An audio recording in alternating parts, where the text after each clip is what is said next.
Ну что, всем привет!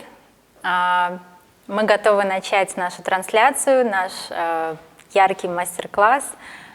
Спасибо, что вы здесь со мной, спасибо, что вы нашли время вечером, в четверг, в этой тяжелые рабочие будни, нашли время для удовольствия и обучения. Пожалуйста, поставьте в чате трансляции плюс или окей, что нас хорошо слышно, видно, у вас нет никаких проблем. Если не сложно, напишите, откуда вы, нам всегда очень интересно. Мы знаем, что пользователи ArtClever находятся по всему миру, поэтому мы постарались сделать трансляцию в удобное для всех время, что, может быть, у кого-то раннее утро, у кого-то уже поздний вечер. У нас сейчас 8 часов вечера, мы в Москве. Погода мрачная, но мы заряжены цветом, поэтому готовы делиться своим зарядом.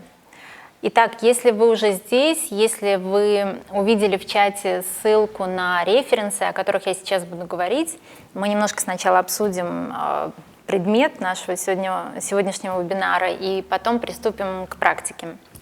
У нас все подготовлено, краски открыты. И на самом деле мне тут из-за кадра говорят, что наконец-то я нахожусь в своей среде, как рыба в воде, но на самом деле я очень волнуюсь, думаю, вам заметно, и каждый раз очень волнуюсь. Поэтому надеюсь, что сегодня все пройдет динамично и легко, и у меня получится великолепные 2 работы. Я планирую сделать сегодня 2 работы. Итак, сразу скажу, что запись будет, но только для участников трансляции и тех, кто зарегистрирован на вебинар, для них будет спецпредложение на мой курс, который 6-й поток стартует 3 декабря, уже 6-й, и я очень этому счастлива, и огромное спасибо тем, кто уже учились у меня, и я знаю, что вы сегодня сейчас должны быть здесь, со мной в эфире. Спасибо вам, и я очень счастлива видеть такие высокие результаты курса, и это очень меня поддерживает и вдохновляет, и дает силы действовать. Итак, немного расскажу о курсе вкратце для тех, кто не знает. Курс посвящен 7 художникам из 7 разных стран, из разных временных периодов, которые работали в разных жанрах, техниках, манерах. Их перечень вы можете почитать на странице курса. Но суть в том, что в руке мастера это прием, когда через копию работы другого великого мастера мы учимся у него определенной манере, приемам, его секретам для того, чтобы раскрыть в себе потенциал и свой собственный изобразительный язык. И для меня очень ценно, что ученики, которые уже отучились, они отмечают, что как раз это удалось найти себя, потому что на каком-то этапе, когда вы уже более-менее, в принципе, владеете какими-то материалами, вы знаете какие-то техники, я вижу, что многие застревают на каком-то этапе, что вот сюжеты кофе, тортик, там, клубничка, и как-то, видимо, не хватает то ли смелости, то ли какого-то сюжета, который может быть другим. И я рада, что через пример других мастеров как раз-таки можно выйти на другой уровень вообще позиционирования себя в рисовании, в изобразительном искусстве, то есть перейти уже именно к искусству. И сегодня наш вебинар будет посвящен художнику, которого я хочу включить в курс. Это будет новый художник. У меня давно есть эта идея снять какой-то новый урок, и я вообще думаю, что этот курс будет пополняться мастерами. Это будет в итоге такая большая программа мастеров. И мы вот месяц назад, может быть, вы, если там в Инстаграме меня видите, вы видели, что месяц назад мы вернулись из Калифорнии, мы провели там 1,5 месяца. Мы были там не впервые, но именно в этой поездке как-то я вообще открыла для себя Калифорнию с другого ракурса, и меня очень наполнило вообще все, что мы видели. Мои глаза несколько дней вообще не могли привыкнуть к цветам, к такой палитре. Потом несколько дней я в Москве отвыкала от этой палитры, и до сих пор то, что меня поддерживает и вообще дает мне сейчас силы существовать, это то, что я помню, то, что все еще видят мои глаза. И я уверена, у вас есть такие же впечатления, которые мы можем сегодня разделить друг с другом и просто вспомнить о том, какой мир яркий, несмотря на то, что в ноябре мы все просто в черно-белой палитре существуем, но мы знаем, что где-то там за тучами существует ярко-голубое небо, и сегодня мы создадим его на своих листах. Итак, и в Калифорнии я как раз пыталась найти для себя художника, которого я хочу включить в свой курс. Я выбирала, вы знаете, я там устраивала даже такое голосование, выбирала между Хоппером и Эльфредом Келли, очень люблю этих художников. И потом вдруг как-то все объединилось, и я поняла, что это должен быть Хокни.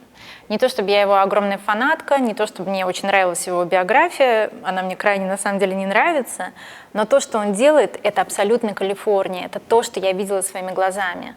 И он в этом крайне честен и крайне эмоционален. И мне очень хотелось включить в курс очень эмоционального художника. Матисс, да, был эмоционален, но Хокни, он наш современник, он еще живой, и он работал, и он известен именно сейчас. Это суперсовременный художник, в принципе. И у меня нет в курсе ни британского художника, ни американского. И тут соединилось в одном человеке то, что он британец, но большую часть жизни он прожил в Штатах, и он известен и продается в Штатах очень много. При этом его работы хранятся в коллекциях Tate Modern, это британский самый крупный музей современного искусства. Его коллекционеры тоже находятся по всему миру. Вы можете почитать о нем, мне не хочется говорить о его биографии, может быть, только о важных фактах, которые важны нам для практического урока. Первое, то, что на самом деле он писал то, что он видел, вот просто его сюжеты находились всегда перед его глазами. Это то, что очень просто научиться для нас, да? То, что мы видим, если мы испытываем к этому какие-то эмоции, мы можем это изобразить. И мы были на выставке Хокни в Лос-Анджелесе, или в Сан-Франциско, в Лос-Анджелесе. И там была небольшая выставка, всего один зал, и в основном портреты, некоторые портреты были сделаны на iPad. Но та живопись, которую я видела в оригинале, на самом деле меня очень потрясла своей свободой, уверенными касаниями мужскими, которые вот на самом деле всегда видно, что это мужчина делал. И мне хочется вам передать эту технику, самой пропустить, конечно же, через свои руки, и передать это вам. Вот это уверенные, быстрые, свободные касания, которые создают в итоге вот эту эмоцию яркого впечатления. И, пожалуйста, откройте его работы, потому что у меня сейчас на экране его работы, и мы просто по ним пробежимся, чтобы как-то с осознанием дела приступить уже к живописи. Здесь такая подборка, конечно, совсем небольшая, это, я не знаю, это может быть там 1% от его работ. Здесь есть несколько работ из его дома, то есть вот фотографии, где он с книгой, он стоит у себя на веранде своего дома, на террасе, которую он сам раскрасил, естественно. И у него достаточно много сделано живописных полотен именно его дома. Что может быть важнее и любимее для человека, чем его дом? И мы огромные эмоции, на самом деле, испытываем либо к дому, где мы выросли, либо к тому дому, о котором мы мечтали, вот он, наконец, наш, там, квартира или какой-то загородный дом. И если вдруг вы смотрите нас из каких-то жарких стран, то вы прекрасно понимаете, что то, что у него изображено, оно так и выглядит. И раньше, вот если бы я не видела это своими глазами, я подумала, что это утрированные цвета, но они такие. Интерьеры, обратите внимание, как он изображал, абсолютно неправильная перспектива, но она дает ощущение, что мы там присутствуем, потому что это тот угол, который мы видим с высоты своего взгляда.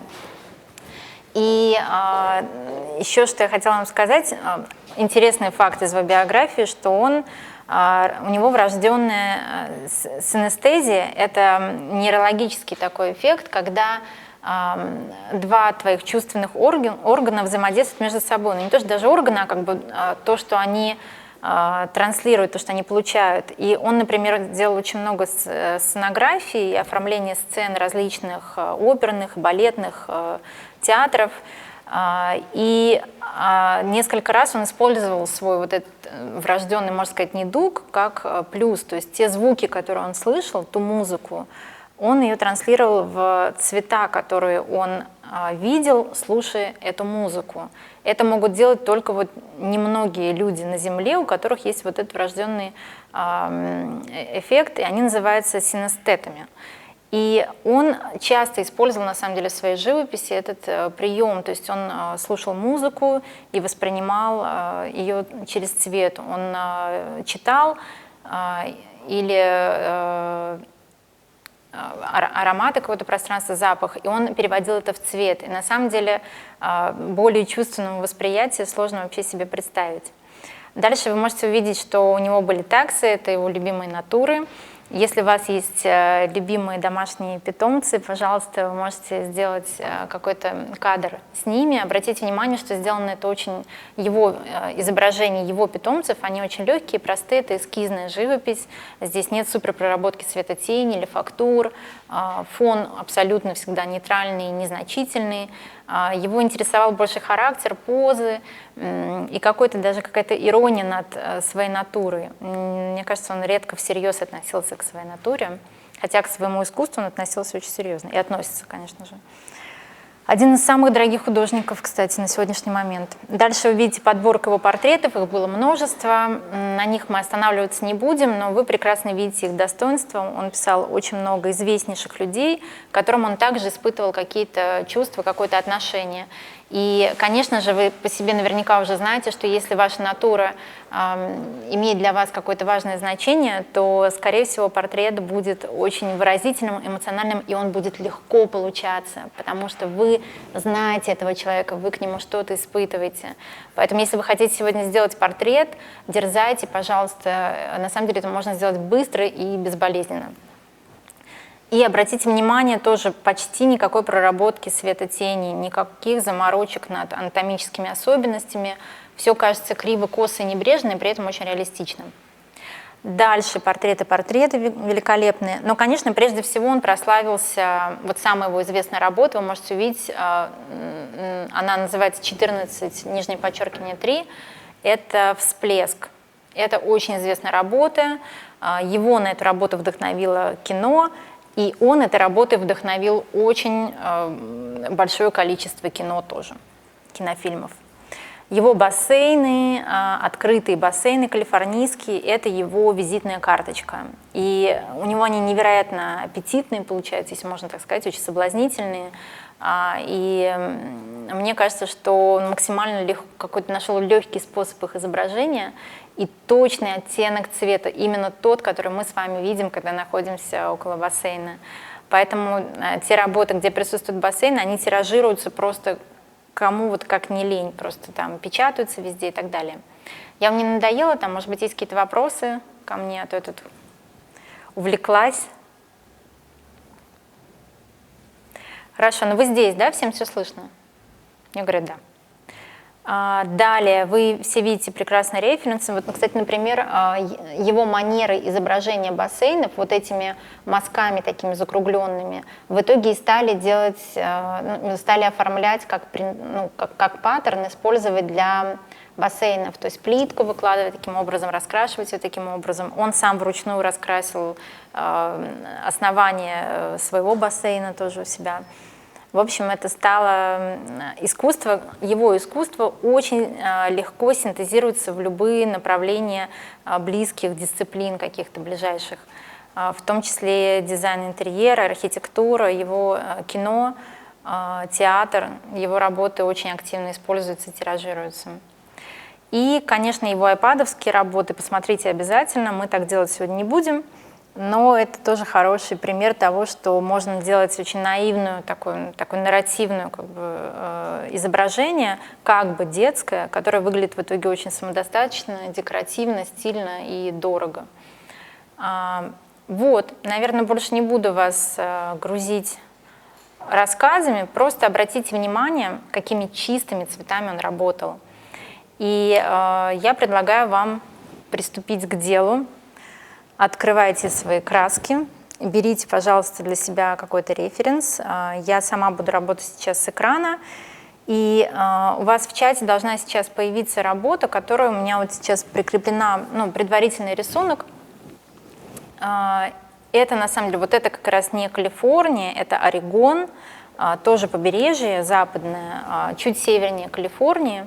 Тот же океан Атлантический, но оттенки чуть-чуть мягче, ближе к нашей полосе уже. Но мне очень захотелось сделать эту работу, и более того, в Инстаграме я сделала голосование, и вы выбрали эту работу. Поэтому, как скажете, сделаем ее достаточно быстро. Сейчас я приготовлюсь тут немножко.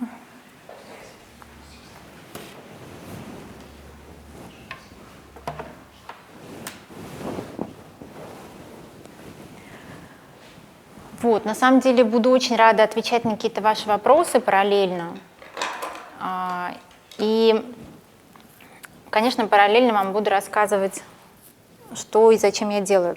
На самом деле, обратите внимание на его работу еще в том плане, что его живопись, она однослойная в основном. То есть он не делает многослойные живописные изображения. Все сделано в один слой. И это легко, это декоративно, и это то, что можем сделать с вами мы, с любой вообще натурой, за которую мы возьмемся. Кстати, друзья, внимание! Я купила, вот чтобы вы понимали по поводу материалов, потому что мне всегда задают очень много вопросов про материалы. Не знаю, откуда у вас такое есть предубеждение, что очень важны там марка красок, очень важна там карандаш, там какой он марки и так далее. Безусловно, иногда бывает, что материалы неудачные.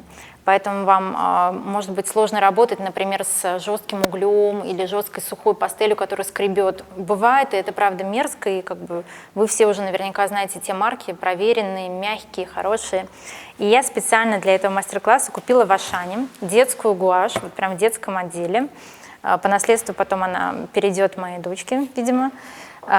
И небольшой объем, 12 цветов, гамма.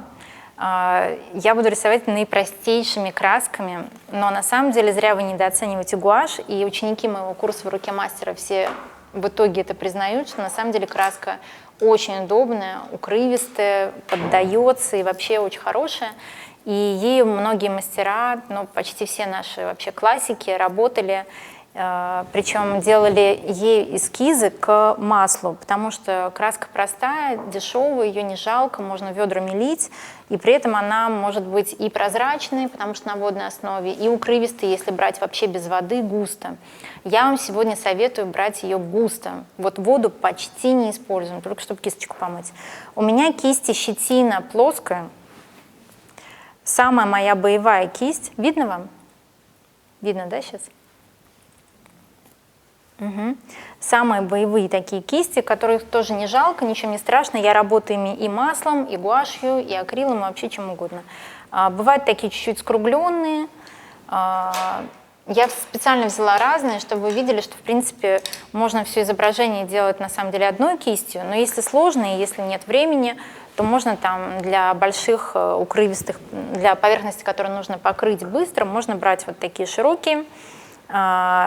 Просто синтетика, щетина, недорогая, очень достаточно жесткая кисть. И я часто работаю вообще с сухой кистью.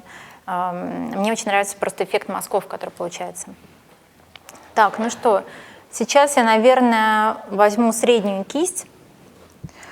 Из всех из них у меня, сразу скажу, номер 8. Это Пинакс, номер 8, щетина. Вот, и начнем просто по порядку сверху вниз покрывать изображение, покрывать лист. Без каких-то мудрствований лукавых, прям берем чистый цвет из банки. Чистый цвет из банки. Палитра, если вдруг у вас нет, вот возьмите что угодно, кусок, там, не знаю, картона или тот же ватман, на котором вы рисуете, просто другой лист, и на нем можете смешивать цвета. Итак, цвет океана. Дело непростое. Я сейчас просто смешиваю 2 синих из своей упаковки. На самом деле, вот я вот это делаю, у меня уже настроение повышается, не знаю, как у вас. И немного бирюзового зеленого, прям чуть-чуть. Кстати, по поводу тона. Тон очень важная тема для любого изображения. Если вы совсем новичок, то просто всегда разложите свое изображение, то, что вы видите, на 3 простых тона: светлый, средний и темный. И поймите, что у вас на изображении должно быть самое темное относительно всего остального, что самый светлый и какой-то средний между ними. Это поможет не ошибиться и с цветом в итоге. Например, вот сейчас понятно, что океан и тень под вот этими кустами — это самое темное. Это, кстати, то, что вот, представляете, мы поднимались по песку, шли к океану, и просто перед тобой гора песка, ты идешь, идешь, идешь, и поднимаешься на нее, и перед тобой этот вид. И вот этот момент, вот это впечатление, когда просто ах, и вот этот масштаб тебя парализует своим вообще великолепием. Вот этот момент для меня был очень ярким. Поэтому сейчас я просто начинаю покрывать море. Я не взяла воду, это сухая кисть. Очень вам рекомендую.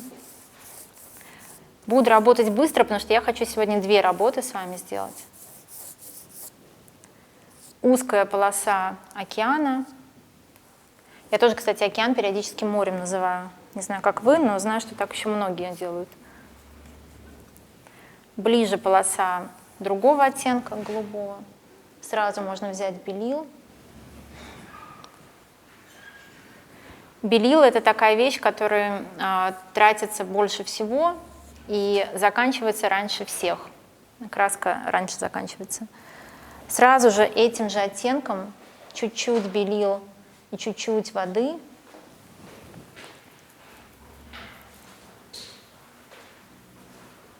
Мы покрываем небо. Вы успеваете со мной? Не слишком быстро? Кстати, напомню вам, что гуашь немножко тускнеет после того, как высыхает. Поэтому если вы сильно разбавляете белилом или добавляете каплю черного, то имейте в виду, что при высыхании еще будет более блеклый цвет и чуть-чуть потемнеет. Совсем чуть-чуть, но иногда это чуть-чуть оказывается таким важным. Просто прям по горизонтали. Такой немножко ротко здесь будет. Ну, ротко вы знаете, да?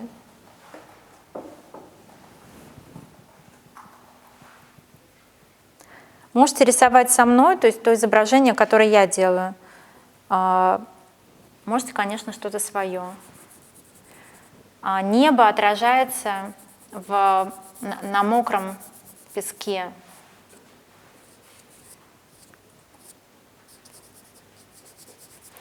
То есть вот эта линия, это уже песок, ну, видно, да? Но мокрый, поэтому как такая зеркальная часть, очень красиво.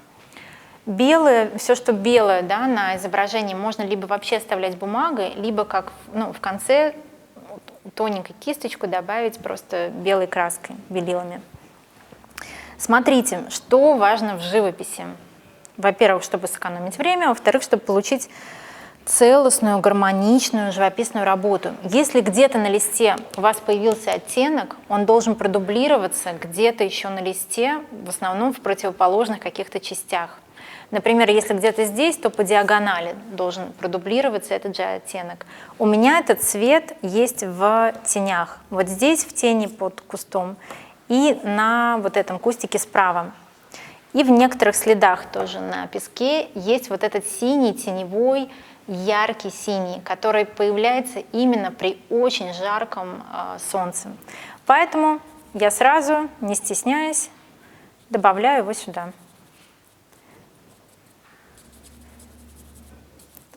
Благо гуашь тоже краска, ну, укрывистая, многослойная. То есть если что-то вы сделаете вдруг не так, ну, какой-то лишний мазок не там, сверху вы перекроете другим каким-то слоем.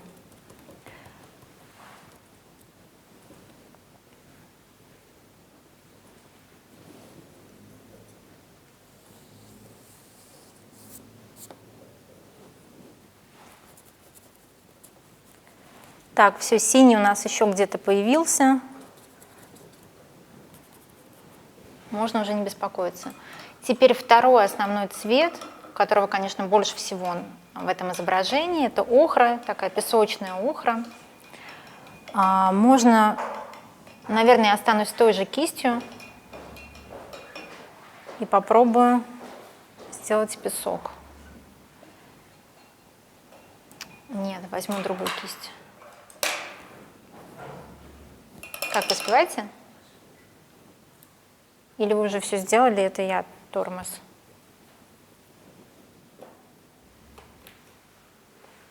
Краски, кстати, отличные, шановские. Ну, гамма, поэтому очень рекомендую. Так, смотрите, песок ближе к океану темнее, ближе к нам, просто из-за того, что выше поверхность, ближе как бы к солнцу, больше освещена. Ну, плюс это первый план. а первый план всегда чуть ярче, чуть светлее дальнего. Много таких хрестоматийных тут вещей произошло. Чуть лимонного желтого добавьте. То есть в охру с белым я добавляю лимонно-желтый.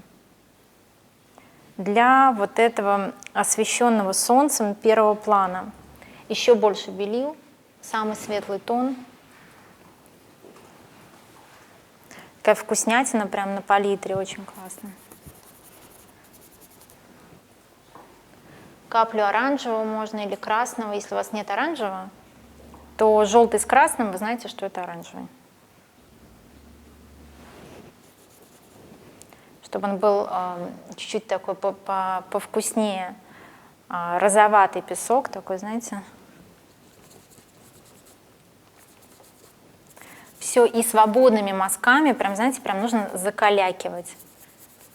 Вот в прямом смысле. Обходите те формы, которые у вас имеют другой оттенок, но особо аккуратничать не надо, потому что гуашь перекроет. То есть следующий слой гуаши у вас все перекроет.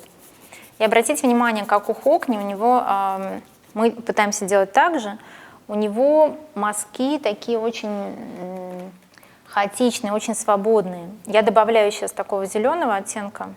Вообще в цветах сейчас вот не стесняйтесь, не сдерживайтесь. Я добавляю такого зеленого оттенка, потому что тот песок, который ближе к океану, я вижу в нем зеленый оттенок. Не спрашивайте, почему. Я художник и так вижу.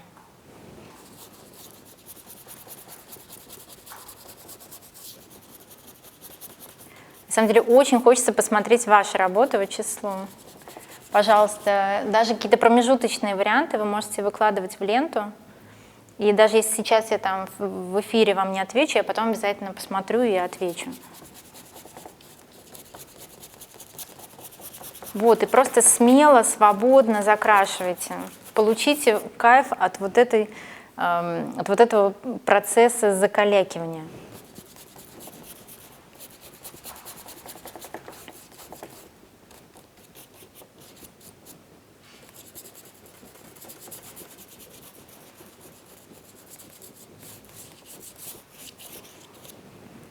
Так, здесь такая зелено-коричневая полоса ближе к океану. Я добавляю каплю синего, чтобы это был какой-то гармоничный переход. Ну и плюс синий с охрой, он дает такой бирюзово-зеленый, красивый очень оттенок, который прям вот как мы любим.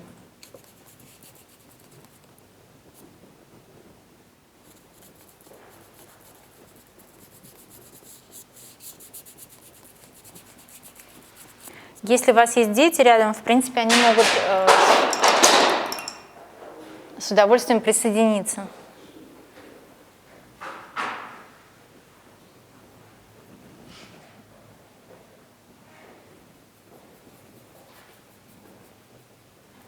Коричневый. Чуть-чуть коричневого. Если у вас нет коричневого в баночке, берете черный и красный. Будет коричневый. Немножко оранжевого можно. Хочу добавить здесь еще немножко полос в стиле Ротко. Я имею в виду Марка Ротко, который есть в рамках моего курса «В руке мастера». Ученики знают, и им пейзажи создаются просто на ура. Я имею в виду в стиле его техники. Далее чуть-чуть затемняю вот здесь, просто потому что здесь вот эти следы от ног, они создают какое-то такое затемнение, к которому мы еще вернемся. И опять берем прям богато берем белил, плюхаем. Вообще белил не жалейте. И делаем вот этот светлый тон песка, который ближе к нам. И тогда вот, в принципе, и получается та разница, которая нам нужна, где ближний план и где дальний план. Вот эта тональная разница, она намного более точная и эффектная, чем колористическая разница.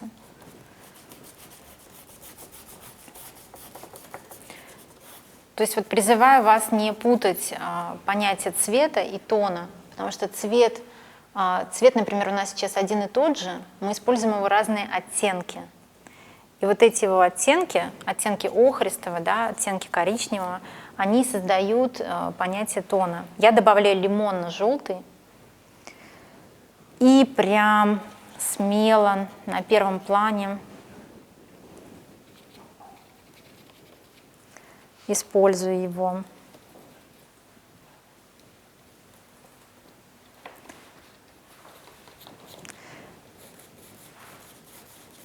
Всегда, если хотите сделать радостное ощущение такое, знаете, радостного солнца, теплого, южного, берем белила и прям каплю лимонно-желтого. Чего угодно, масла, акрила, гуаши. Работаем пока в один слой, да, то есть я стараюсь обходить те моменты, которые уже покрасила, чтобы не перекрывать сейчас, не тратить на это время. Далее, помните то, что я сказала, что если у вас оттенок появился где-то, то он должен продублироваться и в другой части. Вот у нас есть такой песочный. Как вы думаете, где он должен продублироваться? На самом деле, там, где волны, где светлый оттенок, светлый тон волн. Поэтому берем, я той же кистью, прям вы можете потоньше взять, но прям чуть-чуть мы добавляем этот оттенок туда, где волны. Просто прям пару таких касаний. Потом чуть-чуть светлую полосу здесь, чуть-чуть какое-то пятно светлое вот здесь есть, чтобы песок был какой-то более разнообразный, да. И сюда. Причем я стараюсь уже касаниями имитировать вот эти следы от ног на песке.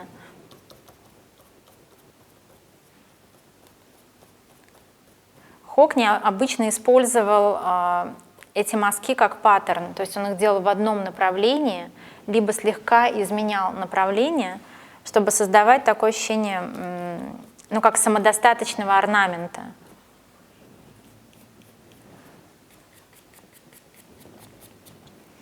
Так, пусть подсыхает, к этому я вернусь потом. Как у вас дела, успеваете? И мы включаем третий цвет, который близок к этим двум, то есть три основных природных цвета: синий, охра и зеленый. И при смешении синего и охристого как раз получается тот зеленый, который нам нужен. Поэтому та-да-дам, делаем волшебство. Та-та-та-та-та. Смешиваем его с вот этим и получаем тот зеленый, который у нас будет основой для кустиков. Такой солнечный, южный, зеленый, как вот газончик калифорнийский, или не калифорнийский, не знаю, испанский, итальянский, в общем, южные страны. И сейчас каплю лимонного, конечно же, добавляем, солнышко, да, вот этого, и просто так же хаотично, достаточно по-детски закрашиваем вот эту часть.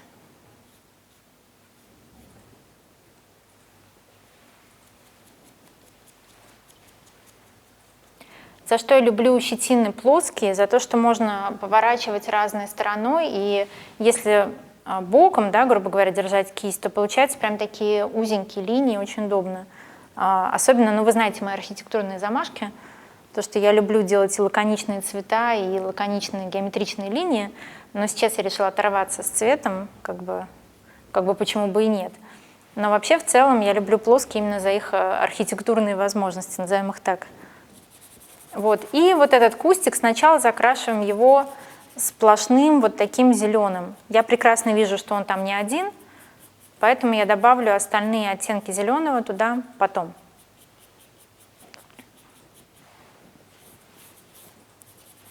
Не бойтесь делать каких-то неопрятных движений. Они неопрятные, они свободные и уверенные.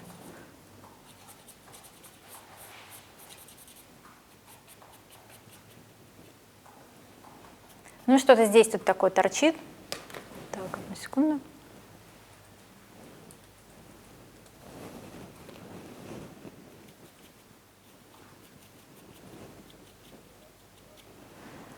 Так, чуть-чуть я сразу добавляю этого зеленого, опять-таки по вот этому правилу, что где-то должно всегда продублироваться.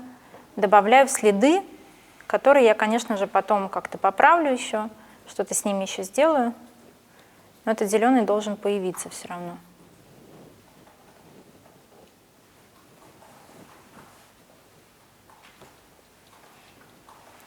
И сюда. И вот теперь мы будем прорабатывать все темным, достаточно темным тоном каждого цвета. Еще раз вернемся к океану и сделаем там прям пару таких уже более тонких филигранных касаний. Я беру кисть потоньше. Так, может еще что-то есть? Нет. Хочу плоскую. Сейчас у меня плоская синтетика, похожа на колонок. Колонок более мягкий, чем щетина. Иногда это надо, хотя я не очень люблю вообще все эти белку, колонок и тому подобное. Как-то мне не очень удобно. Я добавляю черный вот в этот изначальный океанический синий. Глубокий такой. Становится глубокое синее море. И прям проходим по как бы краю, где океан перед пеной, то есть где волна, и вот до пены на самом деле такое самое темное место, которое мы видим. Тогда, соответственно, пена на контрасте с вот этим темным, она и выглядит сияющей белой. То есть свет же он всегда на контрасте с тьмой, поэтому не забывайте, если хотите, чтобы что-то засияло, на фоне должно быть темно. Надеюсь, у меня сейчас тоже это получится.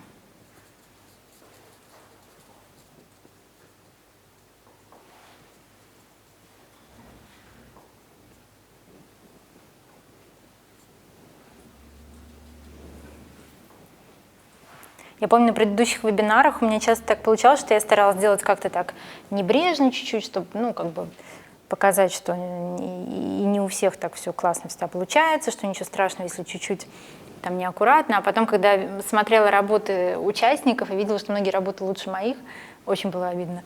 Но и радостно, я очень рада, если это так. Так что, пожалуйста, сделайте работы лучше, чем у меня.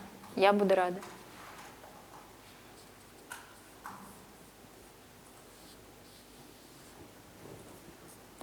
Каплю зеленого, и тогда получится тот цвет океана или моря, который ближе к берегу уже, темно-глубокий синий, и каплю зеленого. Зеленый, вот, который у вас есть, прямо из баночки.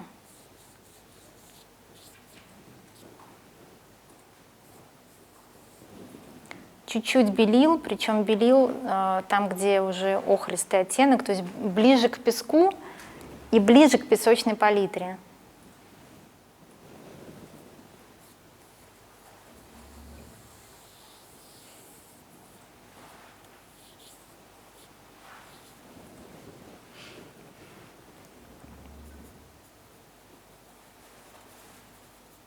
Вот эта часть песка, которая уже мокрая,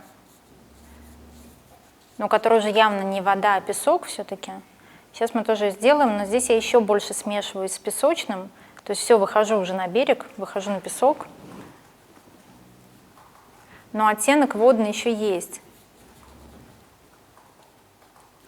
Не бойтесь брать странные, как бы, по вашему мнению, цвета, даже которые, по вашему мнению, не имеют отношения к этому, но когда вы их нанесете, вы увидите, что именно они там. Как мы иногда видим сиреневую землю, прям сиреневый такой оттенок на земле, или ярко-оранжевое небо мы же видели с вами, значит, оно такое бывает. Поэтому не стесняйтесь.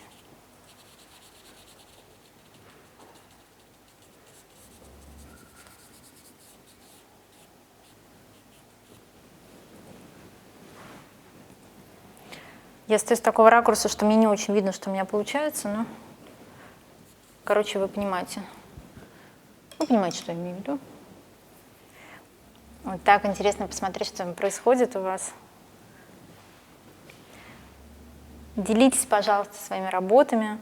Можете, не знаю, в соцсетях, например, тоже выкладывать с хэштегом «В руке мастера», «Артлевер», и я потом точно это не пропущу. Просто зайду по хэштегу и все посмотрю. Все, в общем, мы вышли на берег, и мне не хочется как-то здесь прорабатывать подробнее. Именно потому что я не хочу потерять вот эту эскизность. Знаете, вот это ощущение, когда кажется, что вот я просто на месте там, прям вот находясь на месте, это все сделала. На одном дыхании, на вот этом впечатлении. Поэтому я сейчас просто прохожусь, чтобы не было белой бумаги здесь. Убираю ее.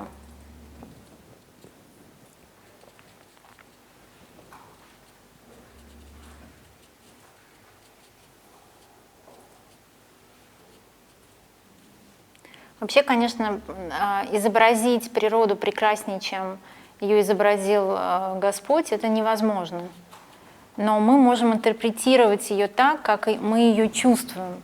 То есть изображать не только то, что мы видим, а что мы чувствуем по отношению к тому, что мы видим.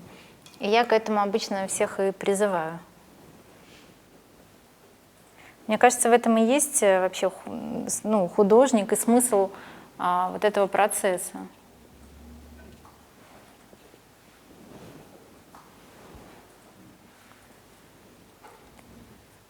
Далее я нашла такой сейчас очень классный оттенок коричневато-серо-синего.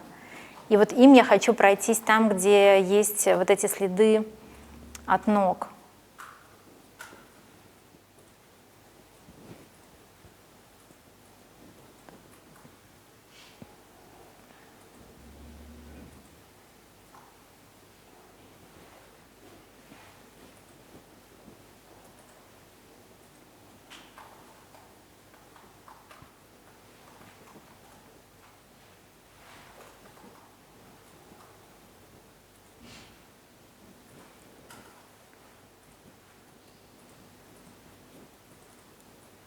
Это уже буквально финальный этап работы.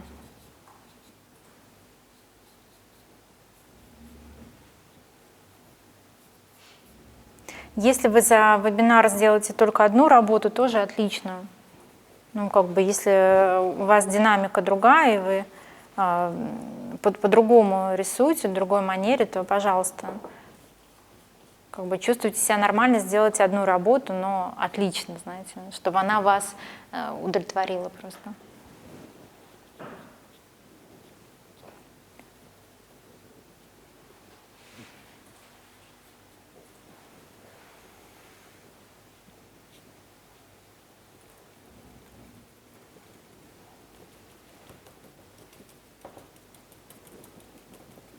Просто хаотичное свободное касание. Чуть помельче там вдали, чтобы мы ощущали какую-то перспективу, да, что эти следы меньше вдали, чем вблизи.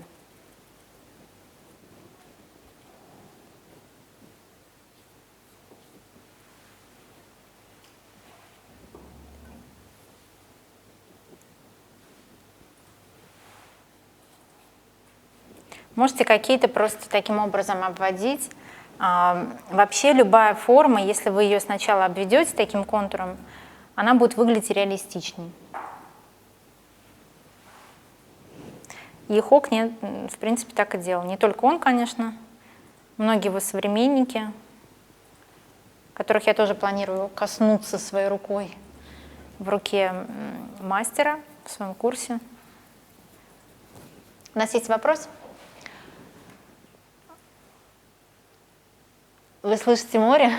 Отлично. Кстати, знаете, вчера в Центре искусств у меня было очное занятие в зале, который был зал Айвазовского, и там звучало море, прибой. И 3 часа мы рисовали под звуки прибоя. Я до сих пор его слышу. Поэтому у меня эти дни абсолютно на морской волне. И мне кажется, нам нужно держаться за эти воспоминания, чтобы не впасть в уныние этой зимой.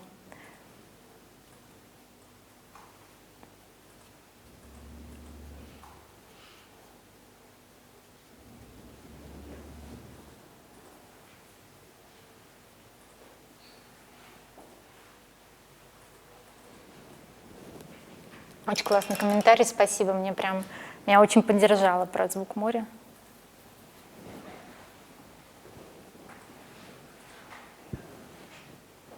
Так, По поводу темного синего, да, помните про то, что должен где-то еще появиться?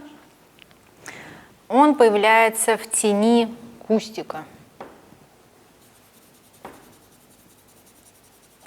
Кстати, наша дочь должна смотреть трансляцию. Я прям думаю об этом, если честно. Смотрит ли она? Может быть, рисует?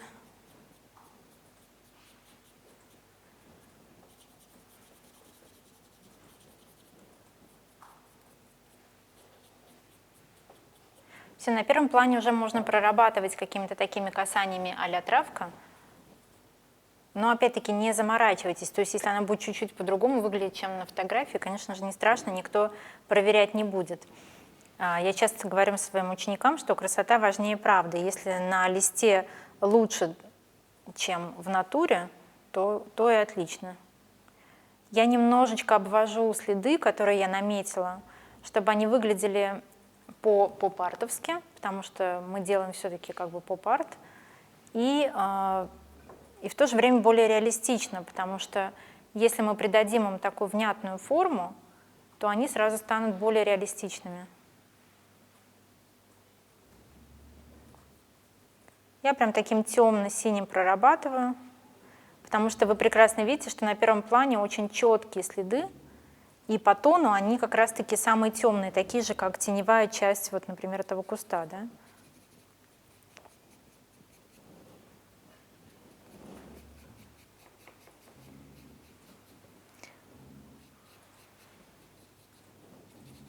Я так отклоняюсь немножко, потому что там у меня референс мой стоит за мольбертом.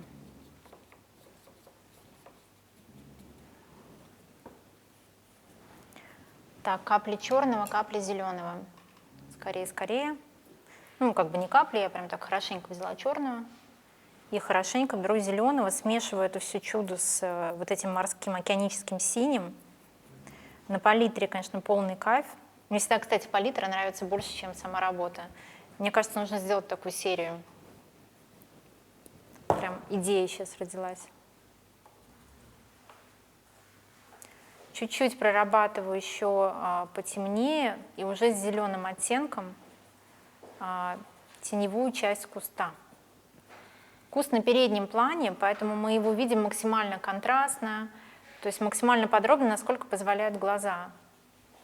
В этом плане фотография делает то же самое, что глаза. То есть мы первый план видим четко, а дальний немножко расплывчато.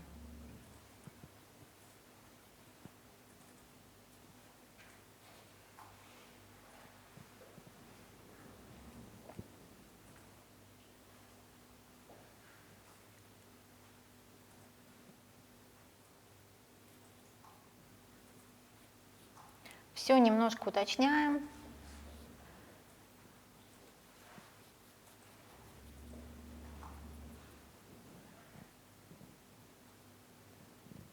И вот теперь самое страшное, когда я беру такой темный оттенок, сейчас я возьму кисть потоньше, чтобы не было так страшно.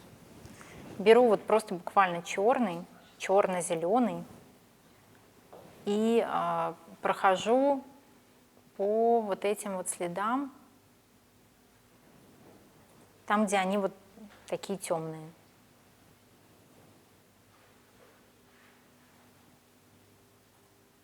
Чем контрастнее вы берете оттенки, тем ярче будет выглядеть ваше солнце. Если оттенки будут менее контрастные, близкие друг к другу по палитре, будет более северная такая атмосфера, питерская.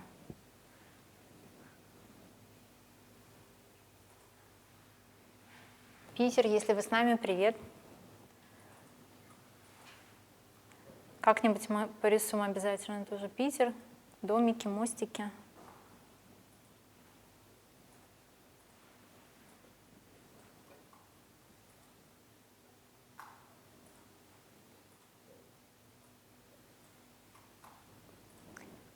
Просто немножко продолжаю уточнять вот эти все следы многочисленные.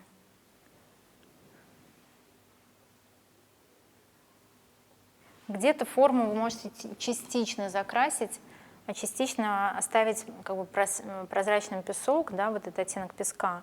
Тоже круто смотрится, очень по-партовски такая история, как мы обводим.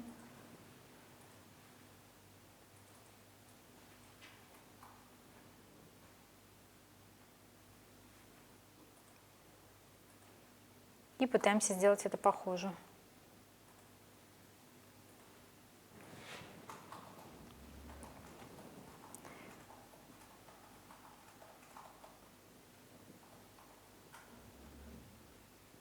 Знаете, я вот вообще не перфекционист, и всегда завидую перфекционистам, что они могут,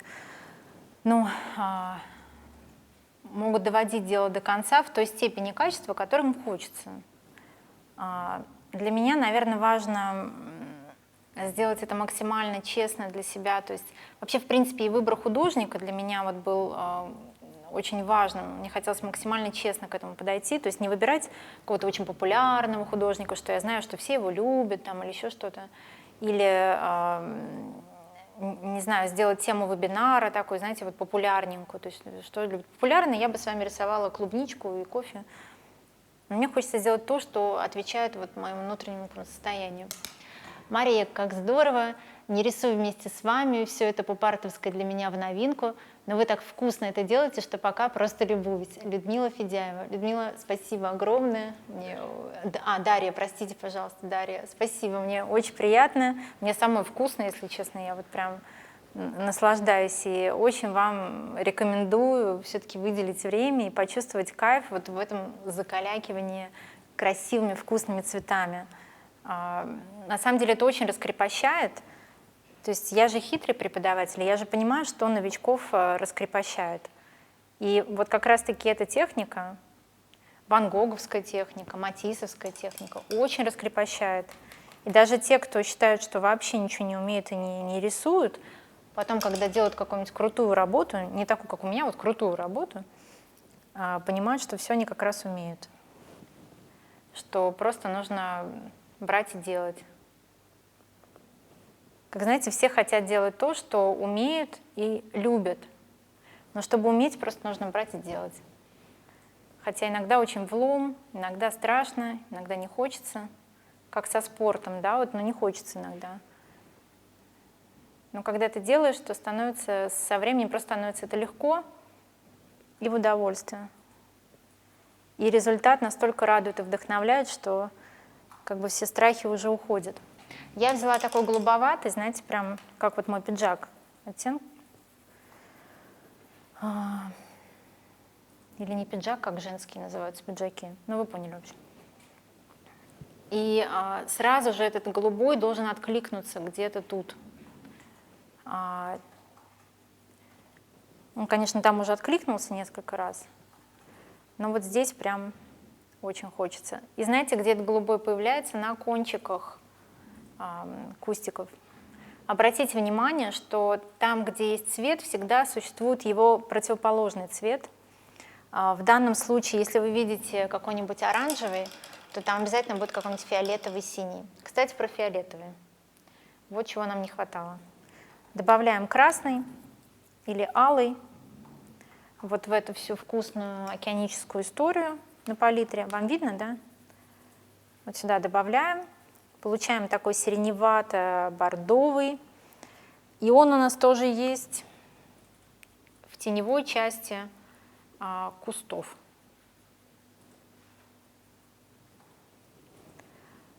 И не только в теневой, но и где-то на свету.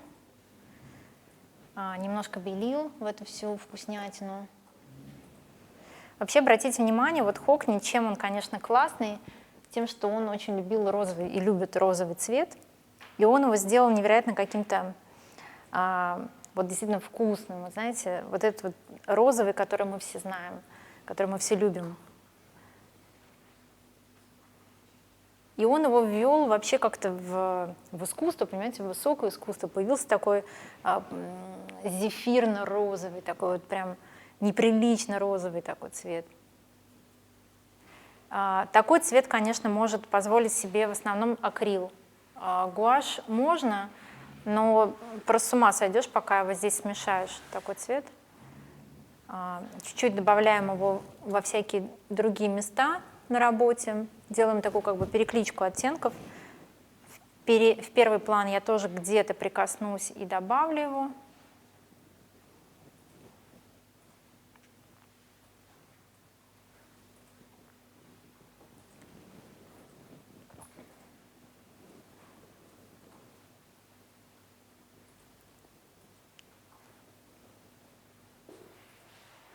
Ну и все, в принципе, сейчас я сделаю несколько касаний в кустиках, которые все-таки у меня передний план и требуют такой более детальной проработки.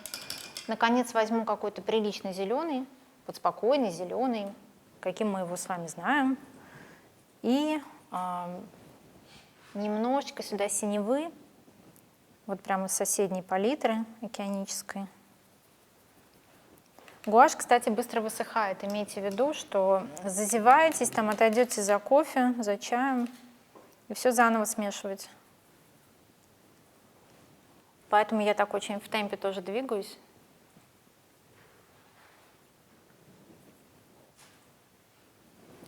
Чуть посветлее мне надо. Беру лимонный, развожу немножко его водой, еще лимонный, охру, красный, чтобы был более теплый, еще красный.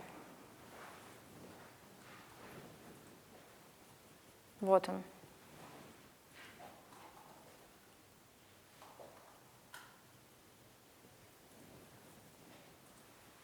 Ну и прям развлекаемся, делаем такую травку в детском таком стиле, примитивном. То есть не старайтесь сделать травку, как там Репин или Васнецов, что прекрасно, безусловно, просто это другая история, другой вообще стиль.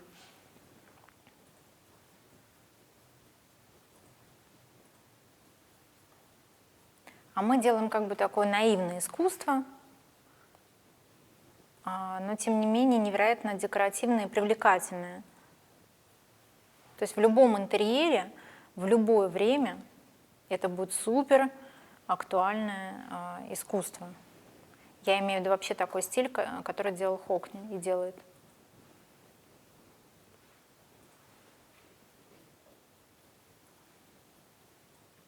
Он, кстати, один из первых стал работать в программах, синтезировать живопись и компьютер.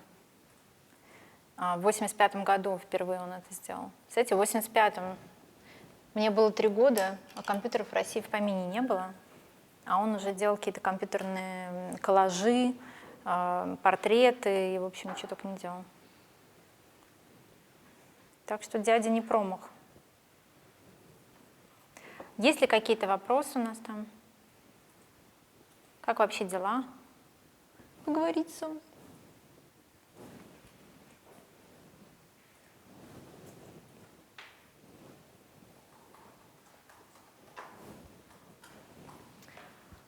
Ко мне вот дочка пришла 3 года, референса она не видела и сразу спросила, чьи это следы.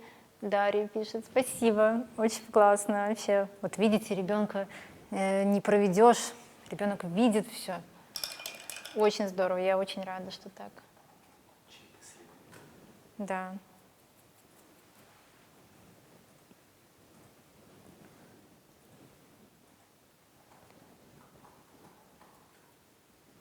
Так, и теперь я просто делаю вот это оранжеватый, который есть на кончиках травы, который уже как бы конкретно так погорел на солнце, и вот мы видим этот оранжевый оттенок.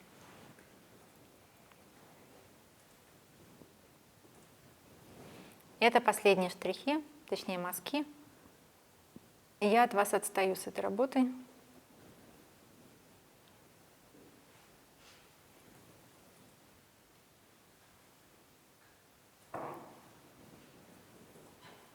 Прям добавляем солнце сюда.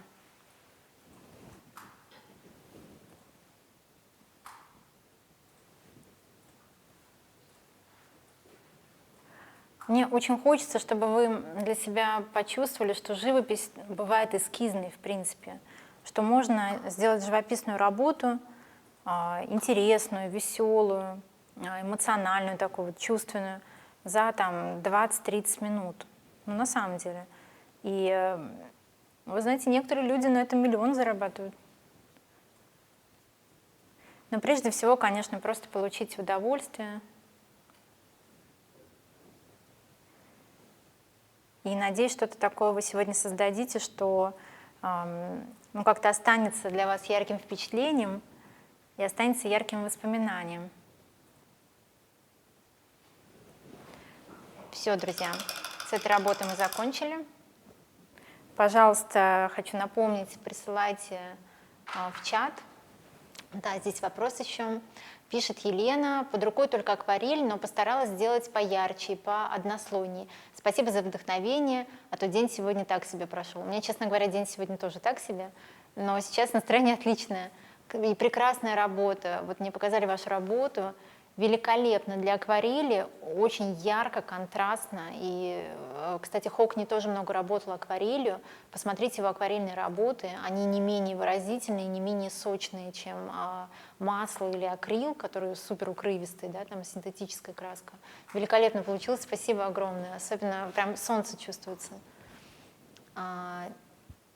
Тамара Янкович только что написала, что I'm happy. Отлично. Спасибо. Что-то еще? Спасибо. Я очень рада, что просто у вас есть тот позитив, который мне хочется, чтобы вы почувствовали. Все, друзья, я думаю, надо остановиться, а то меня уже все понесло. Ну, надеюсь, что-то интересное у нас получится. Волны-то мы забыли. Берем белила, просто чистые белила. И проходим по волнам. Такими точечными касаниями, чтобы дать ощущение вот этой такой пены кучерявой, неравномерной, где-то больше волна, где-то тоньше. Но вы это прекрасно, я думаю, даже по памяти многие могут это сделать. И изобразить очень достоверно, потому что в наших глазах это все запечатлелось, я думаю, надолго. У каждого какое-то, может быть, свое море или свой океан в воспоминаниях. Вот так.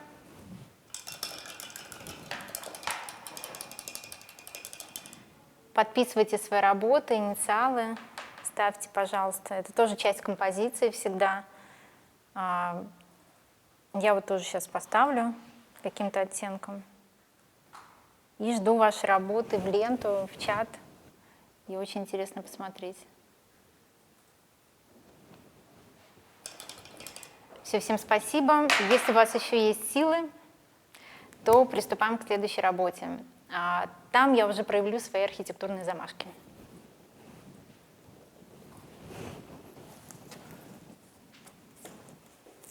Все нормально?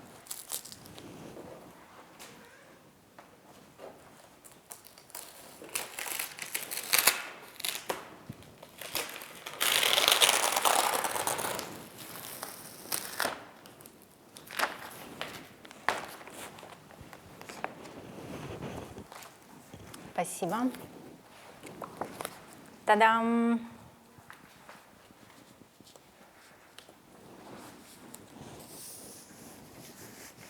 Принцип, знаете, вот принцип этой работы такой же. Мне кажется, и выбирала я по каким-то внутренним таким интуитивным... Это что? Чистая вода. Спасибо. Я думала, это попить. Я пить хочу. Попить дайте мне, пожалуйста. Вот, я выбирала, мне кажется, по каким-то схожим принципам, что есть цвет, который заполняет почти 80% изображения. И я такие кадры люблю, и обычно самые лучшие кадры, не знаю, как у вас, у меня случаются самые лучшие кадры где-то на бегу или когда машина едет. И вот, например, вот эта фотография, которая сейчас, вот у меня есть предварительный рисунок, легкий, она сейчас у вас тоже есть в чате вебинара. Именно эта фотография была сделана просто на таком лету. Мы мчались на машине, и пока мы чуть-чуть притормозили, я сделала, знаете, такой вертикальный кадр, который в сторис делают. Мне очень нравится почему-то, на самом деле, это пропорция листа. Спасибо большое. И так теперь не перепутать, какого так. Обычно, знаете, люди в чай макают кисточки. Вот, и И этот кадр, который мне очень понравился, я просто увидела вот эти американские фермы, которые, знаете, стоят с расстоянием километра по отношению друг к другу. И вот эти американские фермы, которые белые домики, залитые просто светом, все аккуратно, чисто, великолепно, очень красиво. И это откуда-то из старых американских кино, откуда-то из моего детства. И меня впечатляют такие пейзажи, не знаю, как вас, мне очень нравится. И вот какая-то очередная американская ферма где-то в пригороде Сан-Франциско, вообще недалеко от Сан-Франциско, минут 10, наверное. И вот мы по ходу движения, я успела сделать этот кадр, и уже тогда я решила, что обязательно нарисую это изображение. И предлагаю вам сделать его со мной, или вы можете работать над своим каким-то ярким кадром. Я буду очень рада посмотреть. Я никогда не была в Провансе, но мне кажется, что там я тоже могу найти великолепную вообще натуру для будущих работ. Конечно, такие работы имеет смысл выполнять в больших масштабах, то есть в больших размерах, где-то там метр на 70, метр 50 на метр 20. Это будет совсем другой эффект, конечно. Есть где кисти развернуться и руки размахнуться. Но вот мы с вами потренируемся на А3, но если будет у вас потом желание и силы, можете перейти на серьезный формат и вообще взять акрил или масло, или строительную краску на акриловой основе. Очень хорошая, кстати, экономичная вещь. Итак, я беру тот же голубой, который мы с вами брали для океана, наношу его на палитру, чуть-чуть его разбавлю белым, просто прям для приличия только, да. И это именно тот небесный синий цвет, такой лазурный, который мы с вами уже почти забыли, но мы верим, что мы когда-нибудь увидим это небо вновь. И просто начинаю вот так покрывать лист. Это, в принципе, похоже на акварельные растяжки, то, что мы сейчас будем с вами делать, только касаемся мы совершенно диким образом и очень смело и хаотично наносим краску. Если вы будете, знаете, так закрашивать, как маляр, вертикально или горизонтально, вообще не будет такого впечатления от вашей работы. Вот такой свободной, смелой живописи не получится. Посмотрите, как Хок не закрашивал, да и не только он. И вы поймете, что на самом деле, чем свободнее ваше касание, тем интереснее зрителю, вообще, тем ярче впечатление зрителя. Да и просто это приятно, если честно, вот так вот делать. Это я и называю как-то живописью вообще.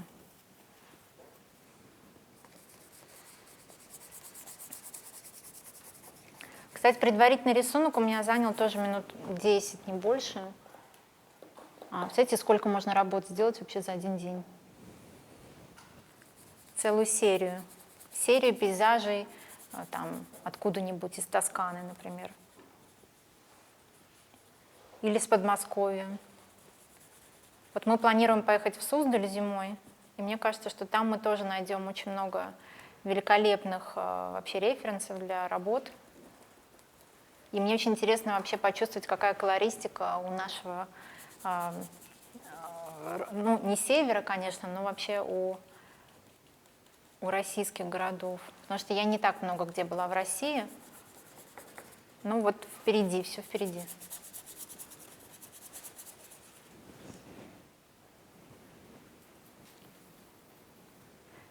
Прям так хочется спросить, ну что, кайф, вообще приятно, да, рисовать таким образом, живописать. Кстати, вы знаете, что это считается графиком? Хоть мы с вами говорим живопись, но на самом деле, по крайней мере, сейчас договорились так, что все, что сделано на бумаге, это графика.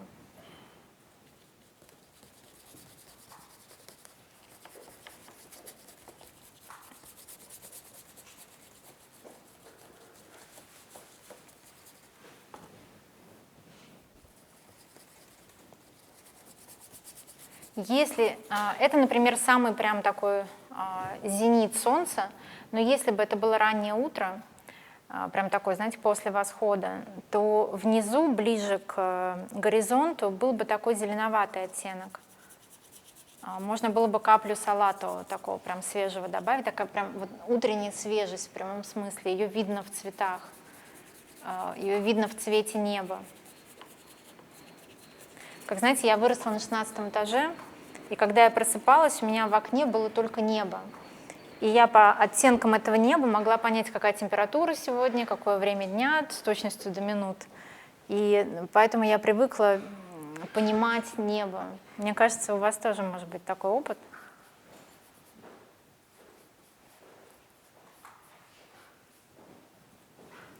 Крышу сразу, все, что вы можете вот этим синим покрасить, везде, где вы увидите хотя бы чуть-чуть, прям там наносите. Я чуть-чуть добавлю белил, потому что вот домик справа, который белый, он находится в тени, и так как солнце яркое, жаркое и в зените, то эта тень максимально голубого оттенка, который только может быть.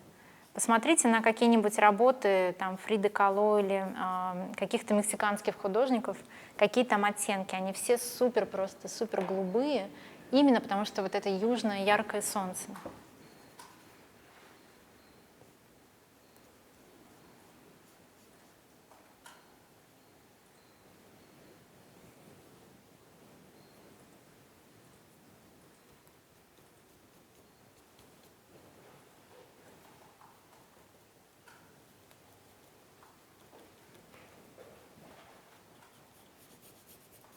Так, как у вас там дела? Очень интересно.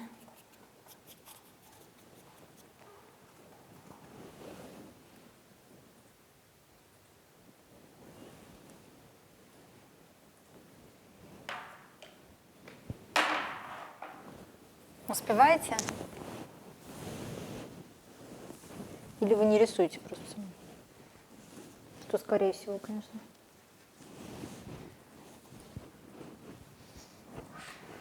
Ух, а я уже себя чувствую, как после пробежки.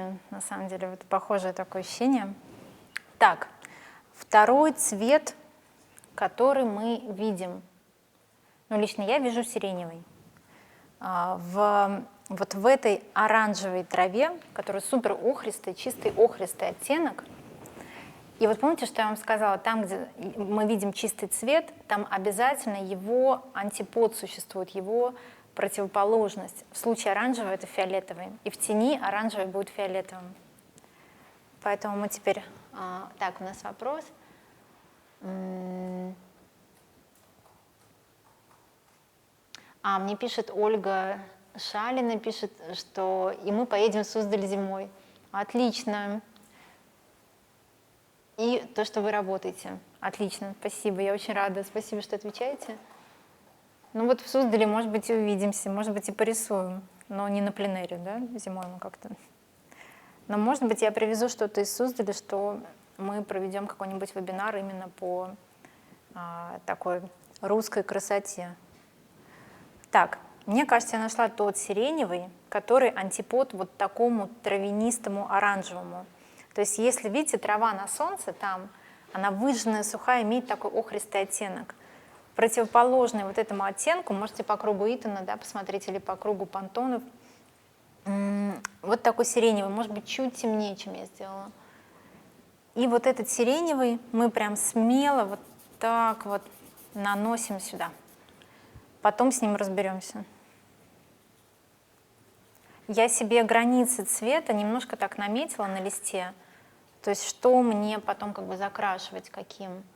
Каплю черного я добавлю. Вот черного, кстати, всегда добавляйте каплю, потому что даже капля вот этой тьмы гасит цвет достаточно сильно. И вот те чистые солнечные цвета с черным цветом не прокатят. Я добавляю просто, чтобы чуть-чуть потемнее делать.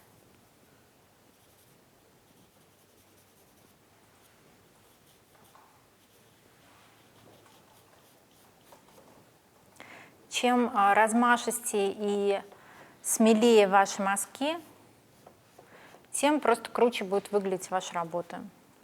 Прямая такая пропорциональность.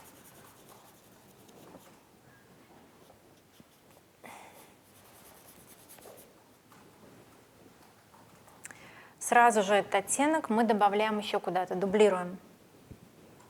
Я добавлю его в крышу. То есть он точно появится в теневых каких-то частях.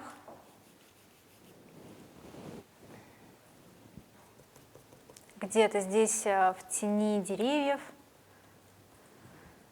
Все, что можете обобщить, обобщайте, то есть не надо прорисовывать детали. В этой технике, в эскизной живописи вообще это вам никак не... Это не будет в плюс, это скорее будет в минус, будет смотреться такая чуть неуверенная детская как бы работа. Поэтому если можете обобщить что-то, опустить как бы какие-то детали, опускайте. Вот, например, я могу здесь зелень прорисовать, ну просто каждую веточку, да, как там, не знаю, дюрер. Но я наоборот обобщу это как единое дерево. Потому что о том, что это разные веточки, как бы мне здесь ничего не говорит.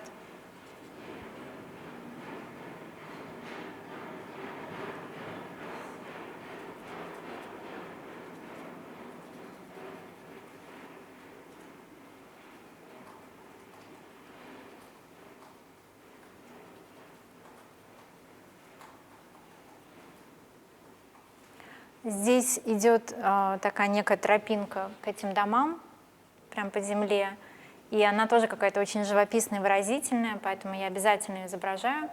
На первом плане здесь столбик от ограждения, от изгороди, и, как мы любим, знаете, вот такие как раз пейзажи, когда на первом плане у нас там какое-то вот ограждение с веревочками, и мы на него намекаем, очень симпатично.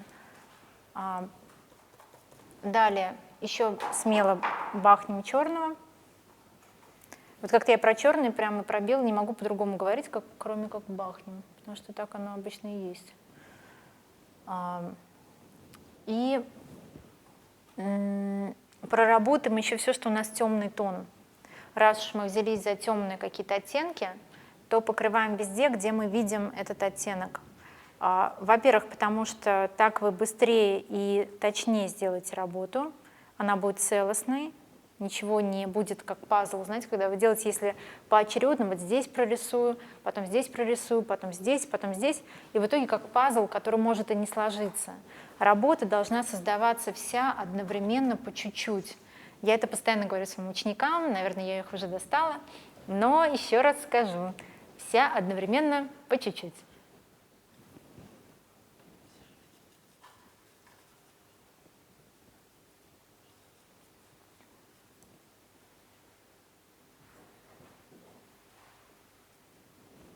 Если вы любите работать в тишине, можете отключить звук и просто рисовать со мной.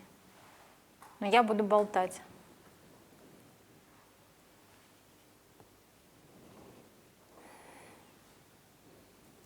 Так, просто я прохожусь по вот этим всяким темным частям. Вот чуть-чуть прям сразу как бы в деревьях. Вообще в живописи, вот в живописи, это графика, да? Но в живописи принято, что темный тон, он в один слой делается, а светлый тон, он как бы может быть многослойным. Так, у меня вопрос от Маргариты. А если маслом и на холсте, тоже ведь здорово будет? Ну да, вообще будет великолепно, это будет настоящая вкуснейшая живопись. Я вот сейчас об этом и говорила, что если чувствуете в себе силы и запал, и есть холст и масло, то вот сам Бог велел, берите и просто на большом формате, вот прям чтобы так. Я все-таки новичкам, а моя аудитория в основном начинающие художники, рекомендую работать гуашью. Повторюсь, потому что краска недорогая, ее можно не экономить, просто израсходовать максимально. И потому что она создает эффект и масла, и темперы, и акварели при желании. И в моем курсе мы работаем только гуашью, но совершенно в разных техниках, и в акварельных в том числе. Конечно, если есть акварель, то работайте акварелью. Если есть масло, попробуйте масло. Но масло многослойная техника, и там есть свои особенности, к которым нужно просто быть готовыми.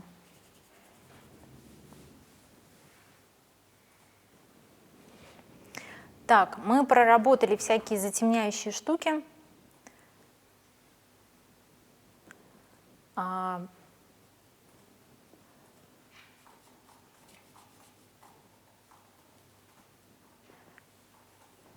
То есть вот обратите внимание, на границе с светом как раз самая темная полоса. Так всегда визуально мы воспринимаем свет, и фотография нам это дублирует. Мы также видим глазами. То есть на самом деле тень-то везде одинаковая по степени насыщенности, но на контрасте со светлой освещенной частью тень кажется вот в этом фрагменте темнее. Имейте это в виду, вот в пейзажах вообще такая история частенько. Ну что, сейчас я возьму зеленую палитру, для этого я возьму другую кисть, чтобы проработать дерево. Мне нужна кисть поменьше. Успеваете там со мной, интересно? Возвращайтесь к своим зеленым оттенкам, которые здесь на палитре. Чуть-чуть охры. Так как зелень там конкретно так освещена, щедро солнцем, то оттенок этой зелени больше в охру, больше оранжевый такой. У меня здесь есть два желтых, один прям лимонный, а другой теплый желтый. Я возьму лимонный и добавлю каплю красного, чтобы он стал потеплее. Ну что, сейчас я просто объединю как бы дерево. Его характер нам понятен, да, что, то есть мы понимаем, что это за дерево, но опять-таки, повторюсь, в этом размере и вообще в этой технике мне абсолютно не нужно прорабатывать каждую веточку. Поэтому я объединяю все, что вот у меня осталось белой бумагой, я объединяю в такую освещенную зелень и стараюсь не оставлять белой бумаги, иначе будет ощущение просто незавершенности, что в данном случае не круто. То есть поп-арт — это же ближе к принтам, да, вся история, такая иллюстративная техника, а в принтах как бы белый был только тогда, когда он специально белый, а случайно белый — это не круто. В других техниках мы так делаем. Иногда оставляем просто бумагу, но не сейчас. Такое тополеподобное дерево, но это не тополь. Платан, скорее всего. Есть вопросы?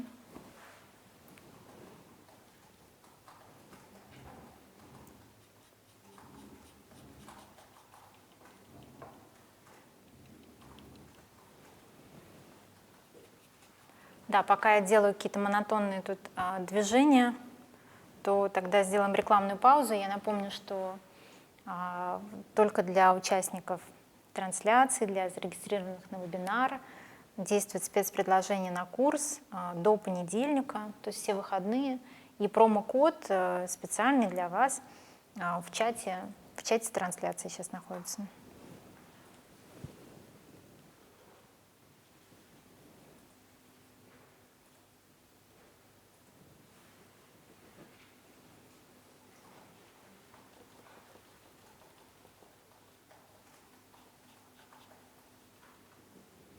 Я добавила такого как бы синего оттенка в этот зеленый, свой солнечный зеленый, я добавила сюда каплю синего. И получила как раз вот этот прекрасный, глубокий, сложный зеленый, который здесь есть в тенях, вот как бы между этими двумя домами, деревья в тени, и там такой прям глубокий, очень красивый оттенок. Прям даже, может быть, еще потемнее надо. Поэтому я чуть-чуть захватываю черный на палитре.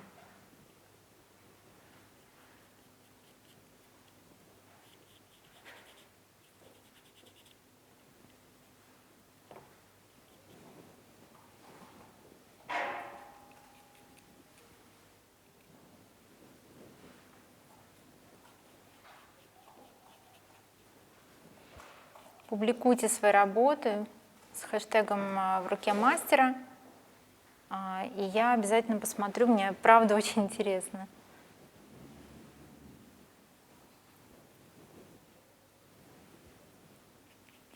Так, ну вот почти мы разобрались тут с деревьями.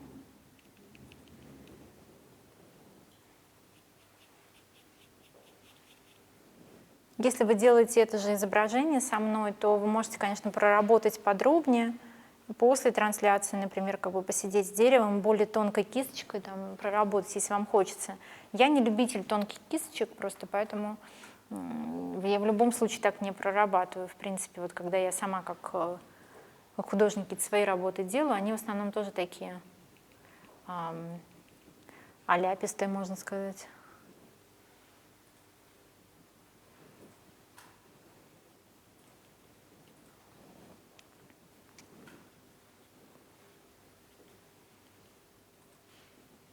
Чуть-чуть это все объединяю между собой, чтобы не было такой разрозненности.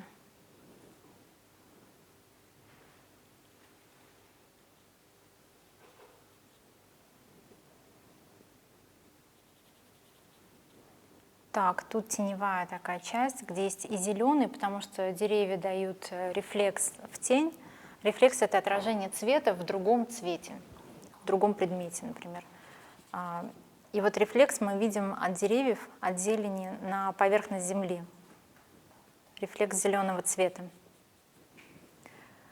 И зелень у нас есть вот здесь, на краю этой тени. Вот здесь есть зелень, есть какая-то такая зелень вот в этой теневой части на первом плане. Она более, конечно, бирюзового оттенка, уж если честно, то потому что тень, и рядом с фиолетовым зеленый всегда будет бирюзовым. Это опять-таки про вот эти противоположные цвета и ла-ла-ла.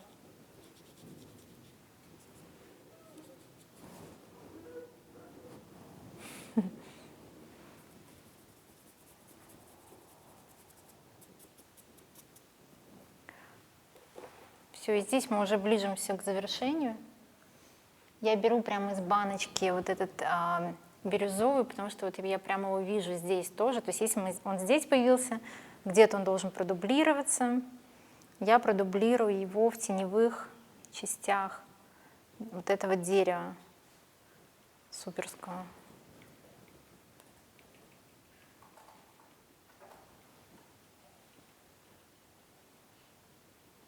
Вообще я себя позиционирую как портретист, поэтому деревья для меня пытка. Наверное, у каждого тоже есть свои какие-то любимые и нелюбимые натуры. Не то чтобы я не люблю их, но как художнику они мне сложнее даются.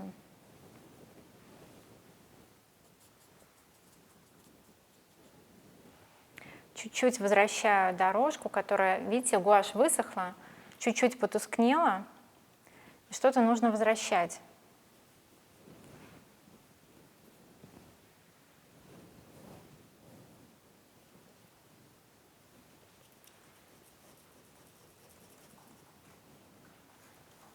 Здесь первый план тоже.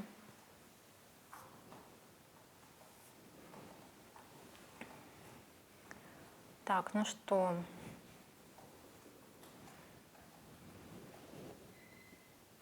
Видите, я светлый тон или светлый слой, можно так сказать, в живописи, оставляю как бы на десерт. Потому что светлый тон все равно это всегда вишенка на торте.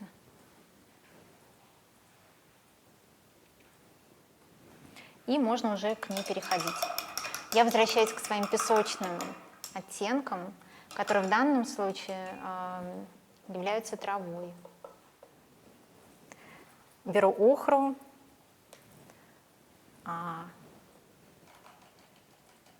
белила. Сейчас кисти уже все фиолетовым, поэтому сложнее сделать чистое белила.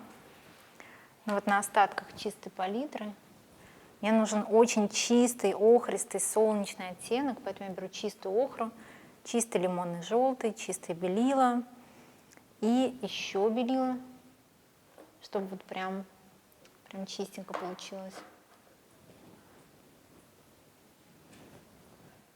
Прям так капните в баночку с белилами, если вы со мной прямо сейчас рисуете. Каплю красного, каплю желтого.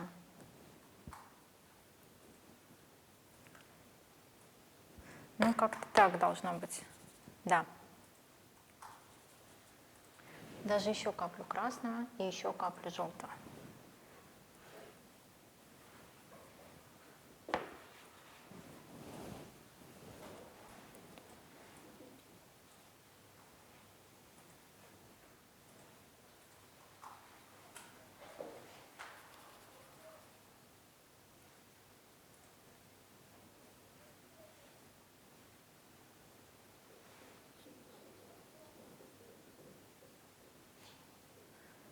Там какой-то заборчик вдали, да, и, видимо, уже какая-то другая ферма начинается. Ну, так и сделаем, не будем врать. Есть заборчик, сделаем заборчик. На первом плане я хочу еще более солнечно сделать солнечную траву и добавляю еще желтого. Здесь какой-то кусочек строения, хорошее темное пятнышко. Я его специально оставила, чтобы равновесить композицию. Да, есть вопрос. Можно ли где-нибудь посмотреть другие ваши работы, портреты, например? Я могу персонально вам скинуть ссылку. Вообще не люблю показывать свои работы. Ну, вот не знаю, почему не люблю публиковать. Я участвую в выставках и делаю обычно работы под конкретную выставку. В этом году мне не успела где-то поучаствовать, в прошлом. И вот не знаю, почему-то в соцсетях я не публикую, поэтому тут похвастаться не могу. Вот я не люблю. Но люблю смотреть чужие работы, знаете, поэтому как бы каждый художник, мне кажется, сам решает, хочет ли он разделять свои работы с другими.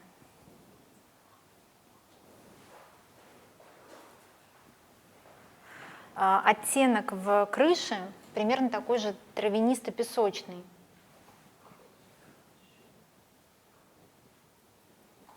Но более такой серый, потому что это, в принципе, обычная жесть, которую используют для крыши, такая алюминиевая, или не алюминиевая, металлическая. И туда вот просто в этот охристый я добавляю, который у меня был для травы, вот в этот же прям добавляю каплю черного, у меня становится такой чуть-чуть бежево-серый, именно вот этот оттенок. Можно даже еще белил взять, чтобы он был более освещенный, как бы. И я прямо из баночки сразу наношу на лист. Вообще, кстати, многие так работают, прям сразу из баночек и на лист. Смешивают цвета прямо на листе. Но это, конечно, нужно уже прям понимать точно, что ты хочешь. Тогда можно так вот извращаться. Видите, из-за того, что этот кадр сделан в движении, немножко пропорции искажены, но мне это прям нравится, что дома как бы так немножко вывернуло на нас. Мне кажется, смотрится очень круто. Так, сейчас одну секунду. Там какой-то заборчик я сразу делаю. Какой-то вопрос? Вау, великолепная работа у Анны. Просто потрясающий пляж с океаном. У вас вода, пена просто великолепная. Анна написала: Мария, спасибо, училась у вас на базовом, очень рада снова работать с вами. Анна, спасибо, очень рада, что вы здесь. И я смотрю, вообще мне очень приятно, без ложной скромности могу сказать, что ученики после базового реально хорошо рисуют. Спасибо, очень классно, что вы здесь. Вода вышла у вас прям супер.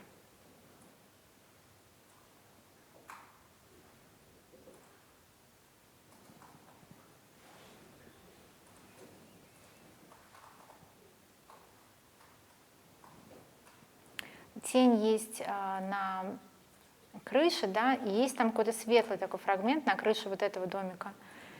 И он такой голубовато-бежевый, поэтому я немножко наметила и потом к нему вернусь. Здесь есть такой просвет вот в этой тени, да, такая светлая полоска. И какие-то еще кусочки там, где свет каким-то образом пробивается. Вот есть вокруг вот этой штуковины как раз ограждения, да. И это делает как-то сразу свет живым, таким дребезжащим. Чуть-чуть я добавляю это в зелень, прям буквально совсем чуть-чуть. Просто это бежевый, он же должен где-то откликнуться, вот вся эта тема.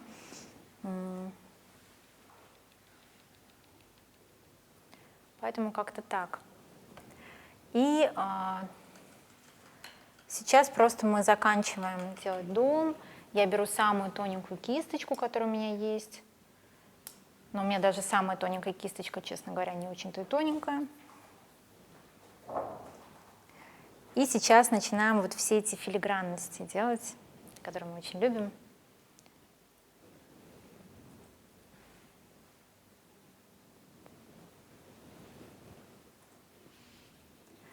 Мне, конечно, очень хотелось сделать в этот раз опять Сан-Диего. Те, кто были раньше на моих вебинарах, знают, что я делала 2 раза одну и ту же картинку, но с фотографией, которая, то есть одно и то же место в Сан-Диего, но фотографии были сделаны в разный период. И в этот раз мы тоже, нам повезло, мы, слава богу, были в Сан-Диего, вновь сделали этот кадр, но было как-то облачно, мрачно, и мне не захотелось его использовать. Тамара Янкович пишет: я закончила только что курс в руке мастера и закончила несколько курсов в школе Вероники Калачевой. Мои работы там выставлены. И да, я вижу портрет Камиля Рулена. Мне очень жаль, что вы его не видите, хотя вы же увидите, да, в чате. Просто великолепный, спасибо. Это, я помню эту работу, и она у вас, правда, вышла просто великолепно. Спасибо огромное, что поделились. Вот такие, да, вещи там мы делаем. Так.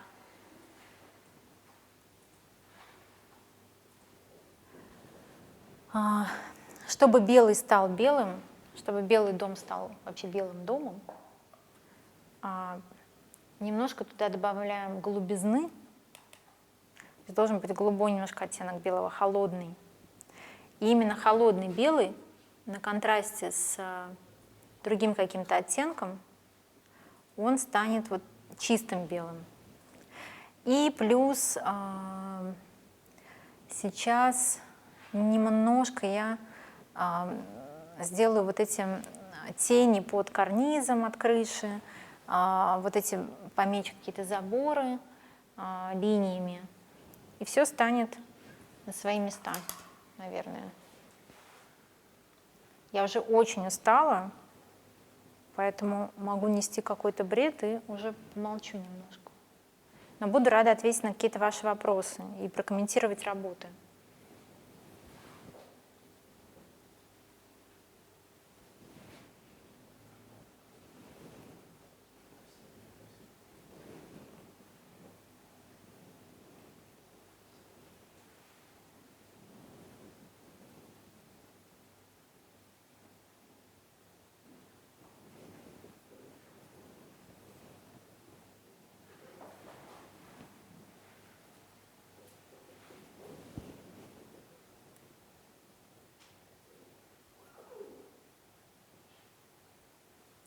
Вот сейчас всякие мелочи мы проработаем, и станет красиво.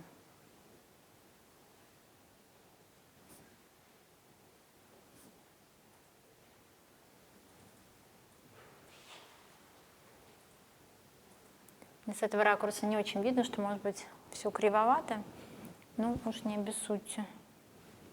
Прямой эфир, знаете ли, дело нервное.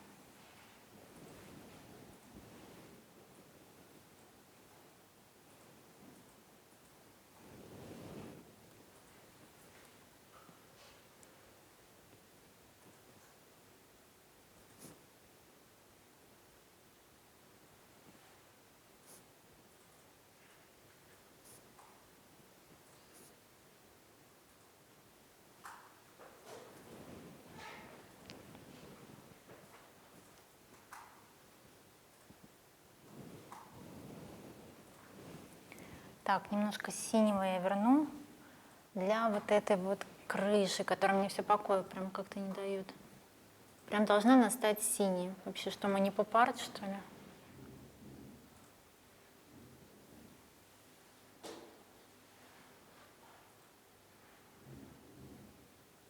Обратите внимание, вот и в этой технике Хокни, и у Ван Гога, и у Матисса, и у многих постимпрессионистов, экспрессионистов, постмодернистов, у них есть в манере такой как бы цветные контуры. Они используют цветные контуры.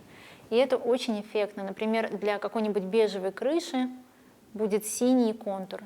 Для охристого лица цвета кожи будет бордовый контур, например, или зеленый. И это делает очень выразительную эмоциональную работу. И смотрится всегда привлекательно, на самом деле. Я сейчас тоже немножко цветных контуров добавлю, которые они так и есть там, но я их немножко сутрирую.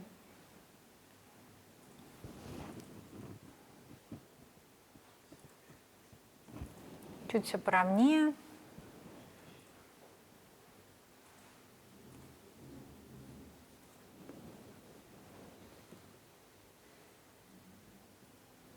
всякие заборчики и все такое просто оживят наше изображение. Сделают его вот именно этим местом.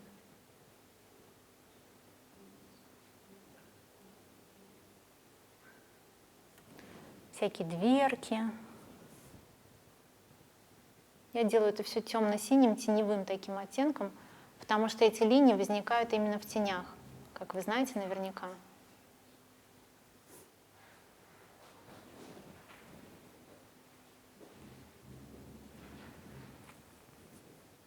Там какие-то тени, ла-ла-ла. Какая-то тень, переходящая в ограждение.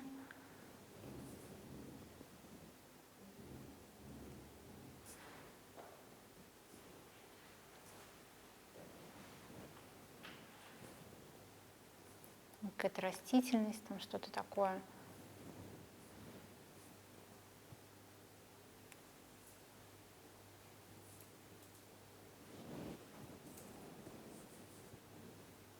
Вот этот контур мне очень нужен, чтобы отделить визуально дом от поверхности.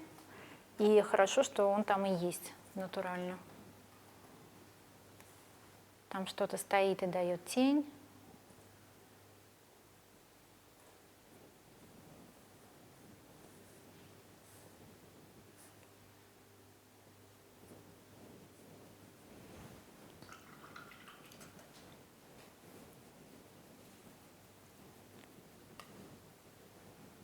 Что мы уже все лимиты, да, вышли?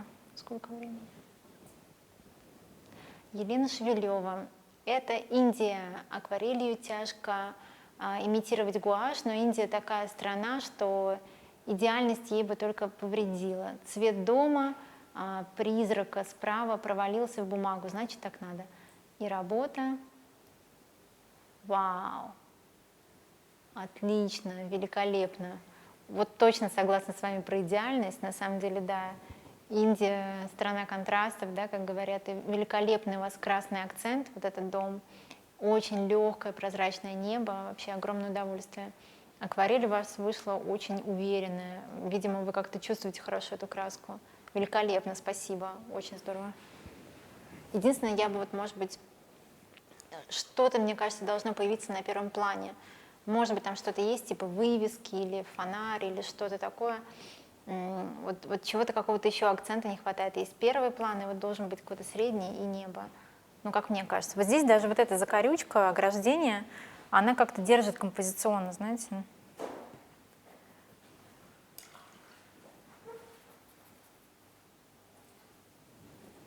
Так,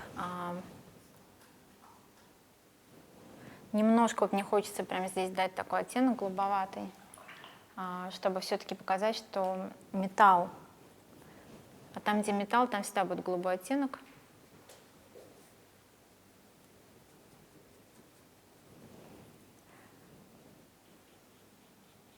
Здесь тоже какая-то такая тень.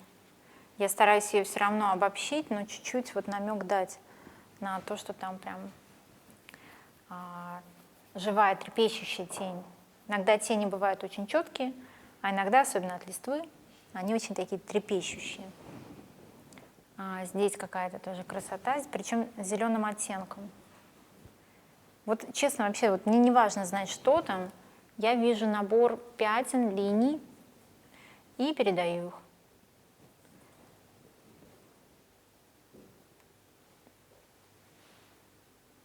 И уже наш ассоциативный ряд достраивает какие-то визуальные образы.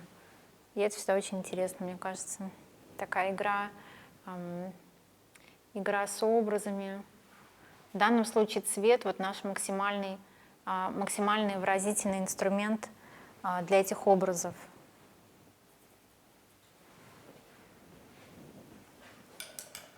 Ну, в принципе, мы почти все. Можно еще прорабатывать. Вот мне очень хочется докопаться до чистых белил все-таки.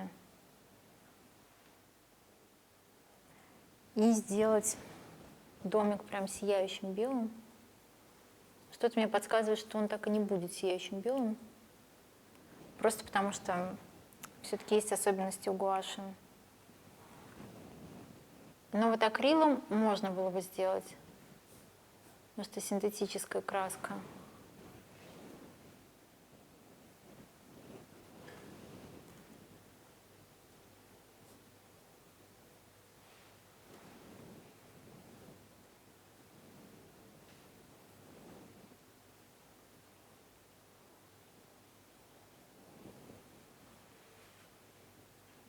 Какое-то облачко тут.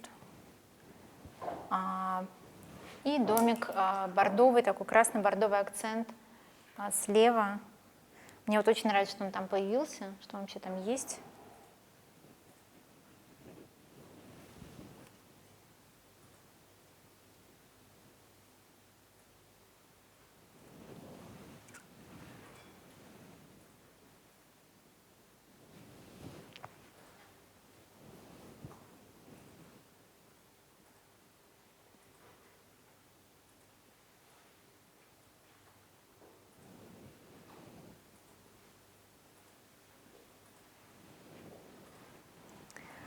Ну что, я думаю, что мы закончили.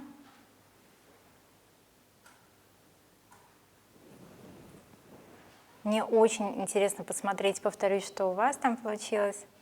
Пожалуйста, не стесняйтесь. Покажите, мы все просто в учебном таком творческом процессе. Поэтому как бы нормально, если у вас не шедевр, а может быть на самом деле шедевр. И очень хочется посмотреть. Я на самом деле даже свою работу сейчас не вижу в таком ракурсе, но посмотрю потом и буду критиковать себя.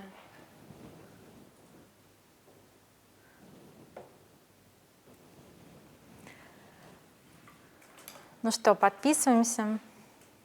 Мне нравится.